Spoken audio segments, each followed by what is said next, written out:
Okay, so get this. SpaceX, right? They just pulled off something straight out of science fiction. Like, for real. This time, it's not hype. You guys sent us a ton of articles on this new Starship test of theirs, and whoa, it's big. It's incredible. I mean, we're talking catching a rocket booster midair with giant robot arms right after it's been to space. Hold on, like giant robot arms, giant robot arms. I need Oh, details. there are details, trust me. Okay. So picture this. SpaceX launches Starship, right? And just like they planned, the Super Heavy booster, that's the big one on the bottom, it detaches from the Starship part that's headed for orbit. Now, here's where it gets wild. Okay, I'm on the edge of my seat instead of splashing down in the ocean like they usually do. Exactly. They steer this massive booster back towards the launch pad and try to snag it. Snag it with what? A giant butterfly net? Pretty much. Okay, not really, but kinda. They have these huge mechanical arms on the launch tower called Mechazilla. No, seriously. Mechazilla, are you kidding me? Okay, keep going. I know, right? So these Mechazilla arms, they're designed to catch the booster as it's coming in for a landing.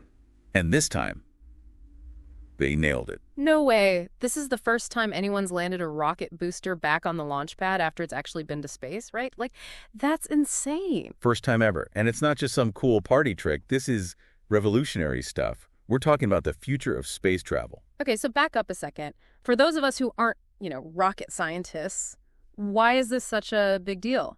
Think of it like this. Right now, launching a rocket is crazy expensive. We're talking hundreds of millions, sometimes billions of dollars just to build one of these things. And most of that cost is the booster, which they just ditch in the ocean after one use. Yeah, seems kind of wasteful when you put it like that. Right.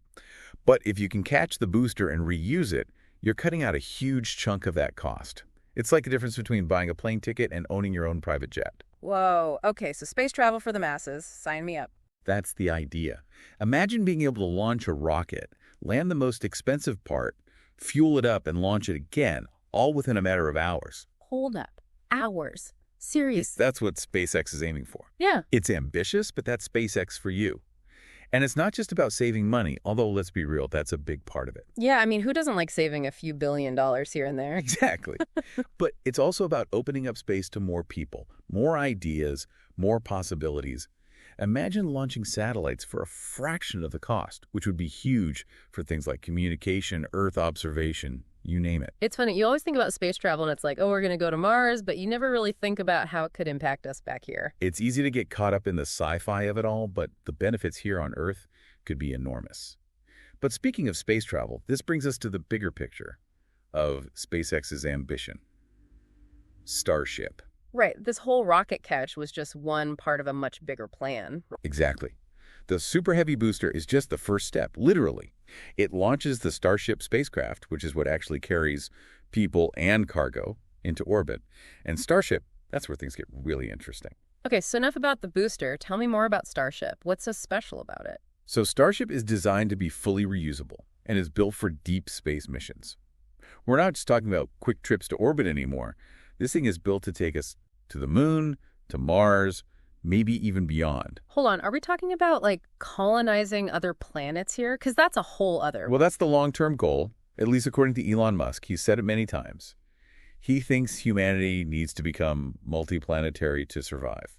And Starship is a crucial part of making that happen. Okay, so maybe we're getting a little ahead of ourselves with the whole Mars colony thing, but I gotta admit, it's a pretty exciting thought.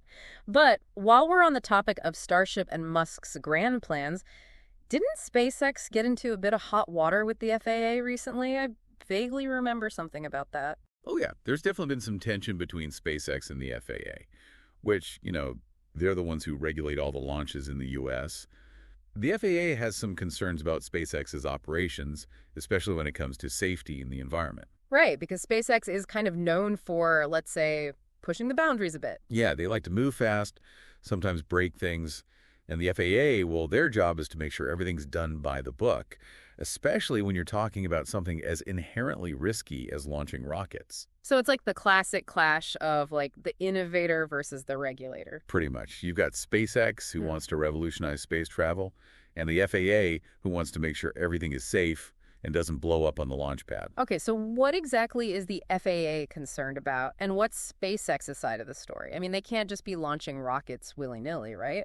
Well, for starters, there's been talk about debris from the rocket, stuff falling off during launch or landing. That's a big concern for the FAA, obviously. And then there's the potential damage to the launch pad itself. Oh, right. Those things are not cheap to build. Exactly. And let's not forget about the environmental impact. Rocket exhaust has all sorts of chemicals in it, not exactly the best thing to be breathing in. Plus, there's the noise and the potential disruption to wildlife. Yeah, I can see why the FAA has some questions. So what's SpaceX's response to all this? Do they have any good counterarguments? Well, their main point is that the current regulations are outdated. They argue that the rules were written for a different era, when it was just governments launching rockets, not private companies like SpaceX. So they're saying the FAA needs to get with the times. Basically, yeah. SpaceX says they need a more flexible approach, one that allows for rapid innovation and doesn't bog them down with bureaucracy. They argue that being too cautious will stifle progress and make it harder to achieve these ambitious goals. It's a tough one, finding the right balance between pushing boundaries and making sure things are safe. So where do things stand now? Is there any sign of a resolution? It's a bit of a stalemate at the moment. The FAA has already slapped SpaceX with some fines for previous tests, claiming they violated safety regulations and didn't get the proper permits. And Elon Musk? Well, he's never been one to shy away from a fight. He's been publicly criticizing the FAA's approach. Yeah, I saw those tweets. Not exactly subtle, is he? Not really. He basically accused the FAA of holding back progress and preventing humanity from becoming multi-planetary. Okay, so maybe a little dramatic. Maybe just a tad. But hey, that's Elon for you. In all seriousness, though, it's a complex issue with no easy answers. The FAA has a responsibility to ensure safety, but they also don't want to stifle innovation. And SpaceX, well, they want to move fast, but they also have to play by the rules. It's going to be interesting to see how this all plays out. It's like a real-life space opera unfolding before our eyes. But, all of this talk about regulations and bureaucracy and Elon's tweets, it kind of makes me wonder, what's the end game here? Let's say SpaceX gets everything they want, they work things out with the FAA, the technology works perfectly. What then? What does the future hold for space exploration? That's the million-dollar question, isn't it? If SpaceX succeeds, if Starship lives up to the hype, and they can actually achieve this level of reusability, it could completely transform the way we think about space travel. It's not just about planting a flag on Mars anymore, is it? Not even close. We're talking about making space accessible not just for astronauts and billionaires, but for everyday people. It could lead to space tourism, lunar bases, maybe even mining asteroids for resources. It's mind-blowing to think about all the possibilities, but for the average person listening to this, someone who's not planning on buying a ticket to space anytime soon, why does any of this matter? That's a fair question. And the answer is, it's not just about what happens in space, it's about the impact here on Earth. Space exploration has always been a driver of innovation. It forces us to push the boundaries of technology, to come up with new solutions to complex problems. Right, like all those technologies that were originally developed for space travel but are now part of our everyday lives. Exactly. GPS, satellite communication, even things like memory foam and scratch-resistant lenses, they all came from space exploration. And the innovations happening now with reusable rockets and advanced spacecraft, who knows what amazing things they'll lead to. We could see breakthroughs in energy, medicine, materials, science, all because we dared to dream bigger and push the limits of what's possible. It's like that famous quote, "We choose to go to the moon in this decade and do the other things, not because they are easy, but because they are hard, because that goal will serve to organize and measure the best of our energies and skills, because that challenge is one that we are willing to accept, one we are unwilling to postpone, and one which we intend to win." Exactly. It's about pushing ourselves, challenging ourselves, and in doing so, unlocking our full potential as a species. It's about looking up at the stars and seeing not just points of light, but a future filled with endless possibility. Beautifully said. And on that inspiring note, I think we've reached the end of our deep dive for today. Until next time, keep looking up. And keep sending us those fascinating articles. We'll be back soon to explore another corner of the universe with you. Thanks for listening, everyone.